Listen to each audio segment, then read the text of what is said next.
Bonjour Valérie Pécresse. Bonjour. La Cour de justice de Paris va juger pendant 8 mois les hommes accusés d'avoir joué un rôle dans les attentats du 13 novembre. On a coutume de dire désormais c'est le procès du siècle. Qu'en attendez-vous? D'abord, il y a un avant et un après 13 novembre.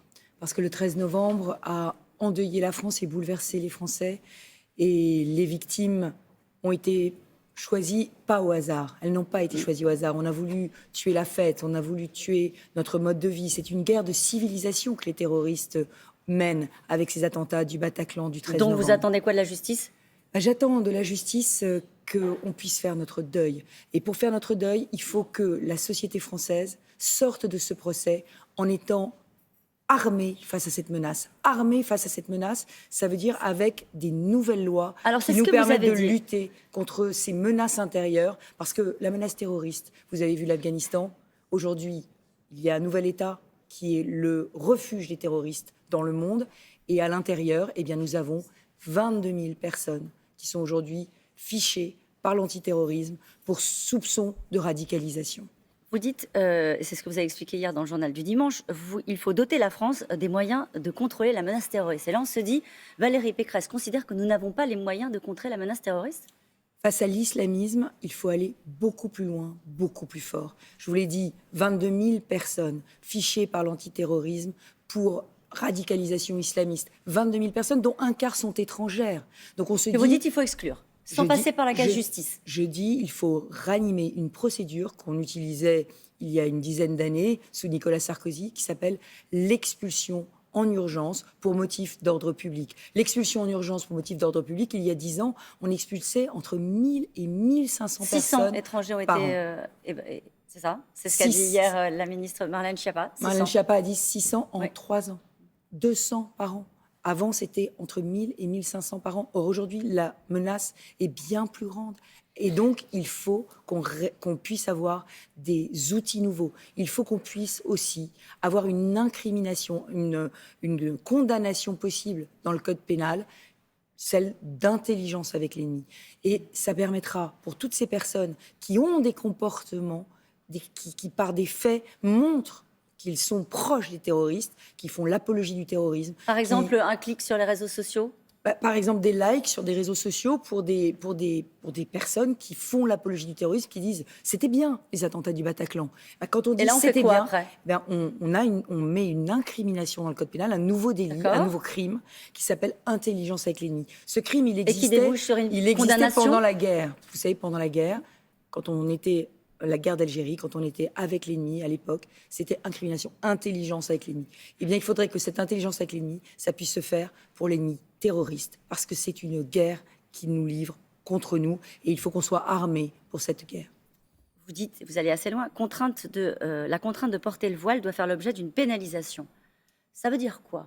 Par exemple, pour des mineurs à qui on dit il faut que tu portes le voile quand l'autorité vient, et la contrainte, comme vous le dites, vient des parents. Comment est-ce que l'on met en place concrètement cette disposition? Ce qui se passe aujourd'hui, c'est que nous avons des femmes à qui on impose le port du voile. Le voile, ce n'est pas un vêtement comme les autres. Et il y a des phénomènes d'emprise masculine. C'est soit le mari, ça peut être le père. Or, nous n'avons pas mis, là encore, dans notre code pénal, la possibilité pour ces femmes de s'en sortir, c'est-à-dire la reconnaissance que quand on les force à se voiler, c'est un délit. C'est un délit il faut qu'il y ait une plainte de leur part.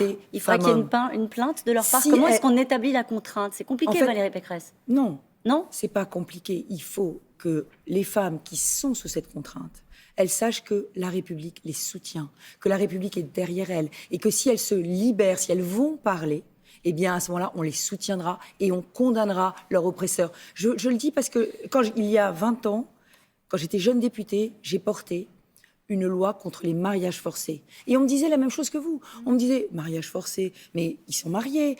Comment est-ce qu'une femme va pouvoir se rebeller contre son mari? Eh bien, ça existe. Simplement, il fallait que la République dise, on sera là. Qu'est-ce que vous faites pour la question des mineurs? Éric Ciotti, par exemple, dit qu'il faut interdire le port du voile et tout signe distinctif pour les mineurs dans tout l'espace public. Et ça ne me paraît pas possible. Mais en revanche, ce qui devrait être possible, c'est pour une jeune femme, une jeune fille de 15 ans, de 16 ans, qu'on force à se voiler, qu'elle puisse dire « je ne veux pas être voilée » et qu'elle puisse éventuellement... Et la République et la société me protègent. Absolument. Alors, vous êtes très intéressé en cette rentrée par les sujets régaliens. On parle, c'est vrai, un peu moins d'économie. Les chiffres de la croissance sont bons. Est-ce que, selon vous, parce que justement les voyants sont au vert, Emmanuel Macron doit se reposer les questions de l'équilibre des finances publiques? Et d'ailleurs, selon les Échos ce matin, le président réfléchit à reprendre la réforme des retraites et à instaurer la fin des régimes spéciaux et le minimum de pension à 1 000 €. C'est le retour des réformes, c'est maintenant? D'abord, ce qu'il faut dire, c'est que si la croissance revient, c'est aussi parce que nous avons eu la pire récession pratiquement d'Europe. On a eu une récession pendant la période Covid qui était très forte. Donc c'est un rattrapage, c'est un rebond. J'en suis très heureuse, mais il reste encore des tas de secteurs qui sont à terre à cause du Covid et il faut y penser et ne pas juste uniquement se réjouir, mais aussi travailler sur le tourisme, sur l'aérien, sur l'événementiel, qui sont des secteurs qui malheureusement souffrent encore beaucoup, notamment en Île-de-France ou dans les grandes régions qui ont perdu beaucoup de touristes. Sur la réforme qui des ne les ont retraites pas vus revenir. Sur la réforme des retraites, ce que j'entends, c'est que le président se rend compte que son bilan va être très médiocre. Et que finalement, cette réforme des retraites que la droite a appelée de ses voeux depuis 5 ans, on a dit depuis 5 ans, il faut rééquilibrer nos régimes, il faudra que l'on accepte de travailler plus longtemps. Et il faudra aussi que ceux qui ont eu des carrières longues, qui ont commencé à cotiser très tôt, puissent avoir une retraite minimum. Pour moi, c'est au moins égal au SMIC. Eh bien, cette réforme, il faut la faire. Mais ça vous paraît crédible de reprendre la réforme des régimes spéciaux maintenant, avant Noël? Oui, il faudrait le faire. Je crois que le président de la République a peur d'être face à son bilan et que ce bilan soit un bilan pour presque rien, avoir un quinquennat pour presque rien. Ce serait son boulet pour l'élection présidentielle de 2022. Et c'est pour ça qu'il reprend cette réforme, qui est une réforme de droite, que la droite a souhaité, a assumé et qu'il n'a pas voulu faire. En tout cas, visiblement, dans les sondages, les Français ne lui en tiennent pas rigueur si l'on regarde le dernier sondage publié ce matin dans le Figaro. D'ailleurs, ni vous ni Xavier Bertrand ne semblaient en mesure de troubler le duel Macron-Le Pen. Qu'est-ce qui vous fait croire ce matin, Valérie Pécresse, que la droite peut l'emporter? D'abord parce que les solutions de la droite sont les bonnes pour le pays. On parle de terrorisme, on parle de fermeté, on parle de respect et d'autorité. Et là, on parle de réforme des retraites. Vous voyez bien que le président de la République, aujourd'hui, il est contraint de venir sur les terrains qui sont ceux de la droite. Alors ce que je pense, c'est que les Français préféreront l'original à la copie, c'est-à-dire une vraie politique de droite. Vous savez, le président était à Marseille, il a annoncé des milliards d'euros de promesses, mais il n'a pas dit comment il allait faire fonctionner la justice, comment il allait stopper l'immigration incontrôlée, comment il allait faire fonctionner l'école. Parce que c'est ça, si l'école ne fonctionne pas, comment est-ce qu'on intègre, comment est-ce qu'on résout les problèmes de Marseille, comment est-ce qu'on casse les ghettos? Vous dites la droite a les bonnes solutions, le problème c'est qu'il y a trop de candidats pour l'instant. Vous restez 3 points derrière Xavier Bertrand, qui est le seul, visiblement toujours dans ce sondage, à être en mesure de l'emporter face à Emmanuel Macron au second tour. Est-ce que ça, c'est pas suffisant pour en faire le candidat naturel, le seul en capacité de l'emporter face à Emmanuel Macron?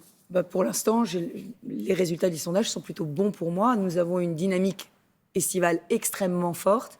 Et dans ce sondage, c'est ce que vous voyez dans ce sondage, dans ce sondage que vous la citez, dynamique. Dans ce sondage que vous citez, je suis effectivement à touche-touche avec Emmanuel Macron, ce qui prouve que la France a besoin et attend une droite forte, une droite puissante, qui assume ses solutions. Xavier Bertrand a été hué au Parc Floral par les jeunes, les Républicains. Vous y étiez?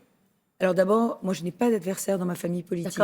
Mon adversaire, ce n'est pas Xavier Bertrand. Mon adversaire, c'est l'immobilisme d'Emmanuel Macron. J'ai bien compris, et la démagogie de Marine Le Pen. Il va falloir vous départager. Absolument. Est-ce que vous êtes en train de vous rapprocher de vos anciens camarades, qui sont toujours vos alliés, vos amis, vos compagnons, comme on dit à droite, des Républicains? Est-ce qu'il y a une fracture, à votre avis, entre votre parti et Xavier Bertrand, qui n'est plus la vôtre? Il faut l'unité. Et parce qu'il faut l'unité, moi je joue collectif. J'ai quitté les Républicains pour être une femme libre, pour pouvoir dire ce que je dis sur les droits des femmes, sur la sécurité ou sur l'économie. Mais... Et Nicolas Sarkozy vous a encouragé? Vous l'avez vu? Pardon, oui, j'ai vu Nicolas Sarkozy parce que mon objectif, c'est de rassembler le plus largement possible pour pouvoir proposer un projet pour la France. Dernière question très rapide. Éric Ciotti a dit qu'il préférait voter Éric Zemmour qu'Emmanuel Macron. Si la question se posait, vous aussi? Et moi, je pense que nous allons être au 2e tour. Je pense que nous allons battre Emmanuel Macron. Et je pense que Marine Le Pen ne sera pas au 2e tour. Quant à Éric Zemmour, ce que je dis, c'est très simple. C'est que pour pouvoir présider la France, il faut penser à autre chose uniquement que de parler de l'immigration. Merci beaucoup Valérie Pécresse d'avoir été mon invitée ce matin.